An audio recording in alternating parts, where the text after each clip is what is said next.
Good morning slash afternoon slash whatever, folks. Hope you've had your coffee because today's video we're gonna get into a few things about Starship stats and something I recently stumbled upon that makes scouting them a little easier. So we're actually just gonna head over to the space station to start. So the first thing you need to, if you don't understand this, what you need to know is that looking through your visor at a Starship stats doesn't actually give you an accurate representation of what its stats are. Like there's a reason why, and I'll go into that in just a moment here. But when you're looking through your visor at a ship that isn't currently your active one, you're not seeing its actual stats. What you see is your own ship seed displayed as whatever the ship's class and type is and its installed tech. It's your ship seed with that stuff on it, type of deal. The only stat that actually registers properly when you're looking at a ship that's not currently your active one is the hyperdrive stat. Will always read properly, and I believe it may have something to do with the fact that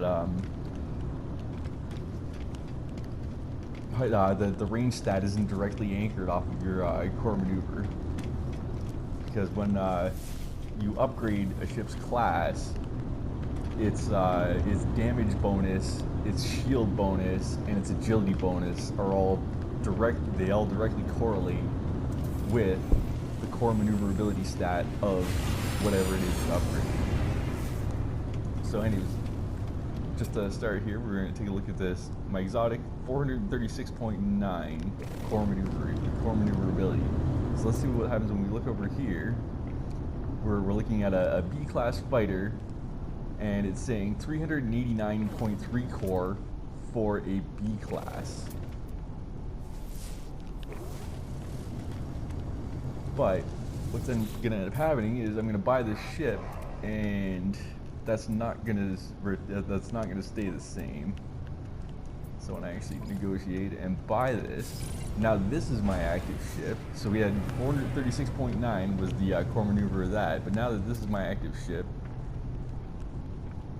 82.8, shit, I forgot. What we were seeing is this seed, if it were to actually be able to spawn as a B class, would be 389.3. And this one is actually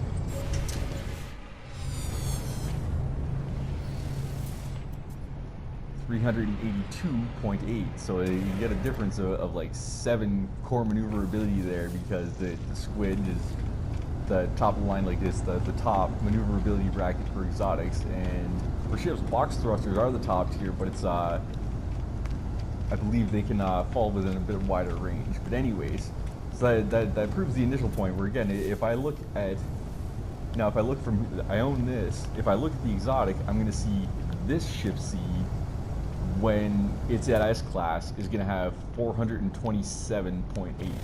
And just to go prove that, like right now we have 382 points, so 427.8 is what I just said. Yeah, 427.8. So let's just upgrade this to S class quickly.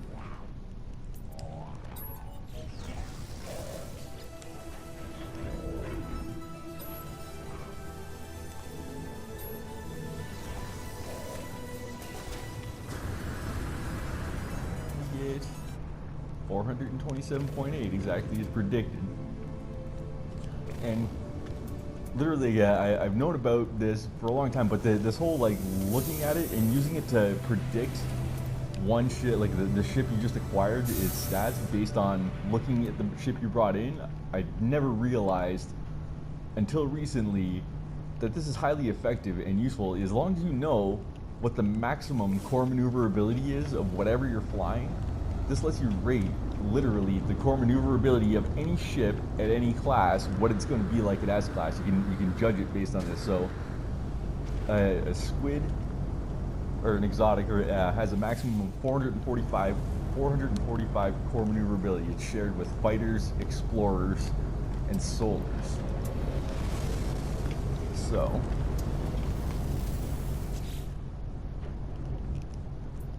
shuttles, on the other hand, don't have the same cap.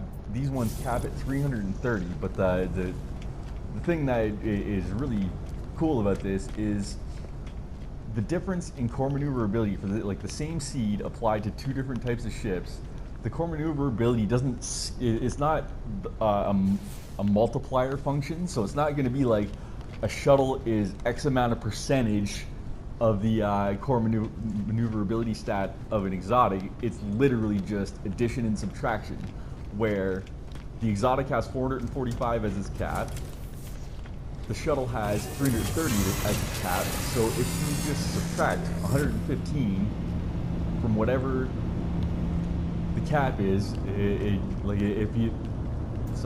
if this was a perfect seed for an exotic at 445, the same seed applied to a shuttle, you just literally subtract 115 from in order to see what its cap is going to be. So I bought this shuttle at B, and right now it's a 258.8 core, but again, if I look at this S-Class, first of all, it's going to be way off. I get 420.1, because that is what this shuttle seed's core would be if it had that higher max, but all we have to do to correct that is subtract the 115 that equals the difference in their maximums.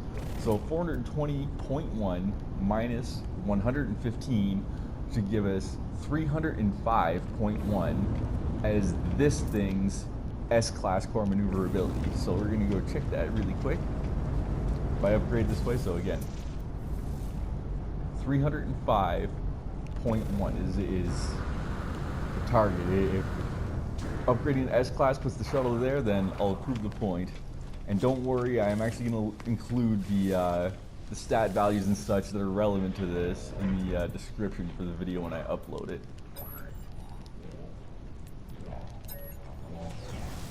Yeah, so one thing I do think I meant to say at the start is that if you think that you need high stats in any, if you think you need even A-class anything to beat anything in No Man's Sky, you're kidding yourself. Like, there's no challenge in the game in player versus environment and player versus NPCs and such. There's no challenge that warrants actually doing severe min-maxing. So if you're watching this video thinking, oh yeah, I need to do this so I can get to the end of the game, no, this is definitely only for people that are interested in min-maxing or just really have a lot of fun with the numbers like I do.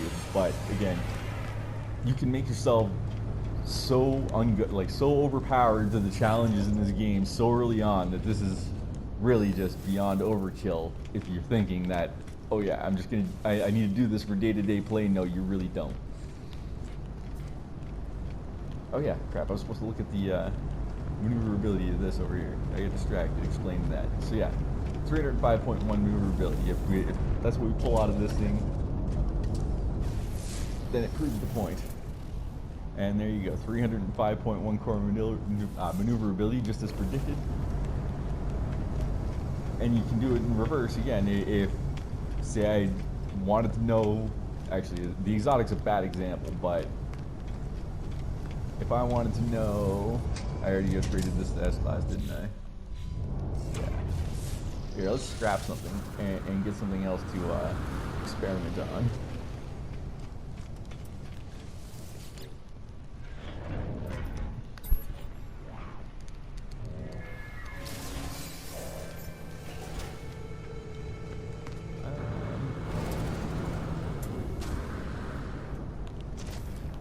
I spawned in a fighter, okay.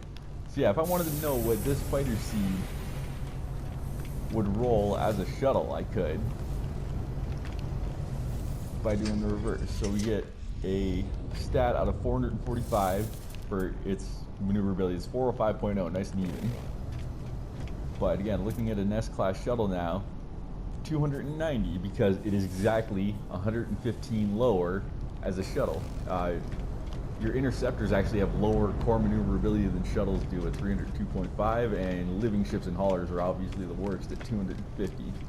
But yeah, this is basically a quick way to, if you're really trying to get those highest of the high stats, you really do want to scout a high core maneuverability seed, because when you purchase a ship from an NPC or you grab the wreck or whatever, the bonus rolls that it gets for its damage, its shields, its range, and its agility, they're all random. Like there's each type and class of a ship has specific ranges it can fall within, but when you first acquire the ship, where those rolls are is completely random. They actually literally are dice rolls. But when you upgrade the class of a starship, those bonus rolls are seed locked. So high core maneuverability gives you high damage and shield bonuses. As I said earlier, it doesn't affect range, but in this way you can use this method to quickly check core maneuverability on any seed that you want and very quickly discard any that you know off the hop aren't gonna end up in the area you want them to. So like let's say I was looking for the perfect, like closest to perfect seed for an S-class shuttle. That means I need 330 maneuverability, core maneuverability. So let's look at what this hits. Or actually, we'll look at it on a shuttle. That'll be even better. So looking at it here, at S-class, the shuttle I own, the one back here now, will be 305.1 core at S-class, or I could have looked at it as this and subtracted the 115 as I just said. And this, again, is definitely not 305 point, or wait, is this the same shuttle model? Yeah, it is. Yeah, it is. Oh well, hopefully you found the rest of that helpful, minus the little goof here. Yeah, I'm sure I'm going to have a million questions, and this is going to possibly end up getting retaped because it didn't go as well as I thought, or as I had hoped. But I am also lazy, so I'm going to post this as a first draft. Have yourselves a lovely evening. Oh crap, I did mention, I totally forgot the important, to stress something. I think I mentioned that the range stat you see is always accurate.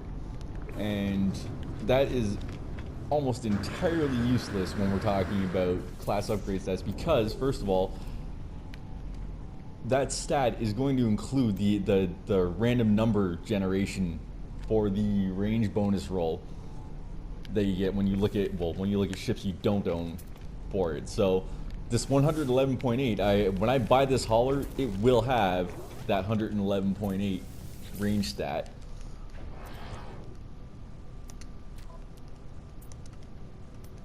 But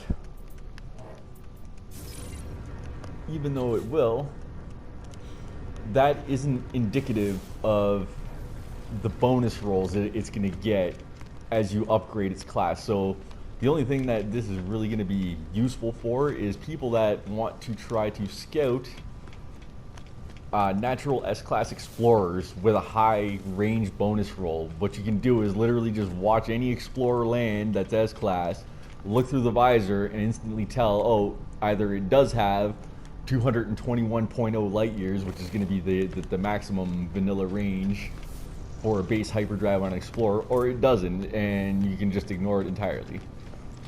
Okay, that covers everything I wanted to touch on. Still probably going to redo this. Have a good one.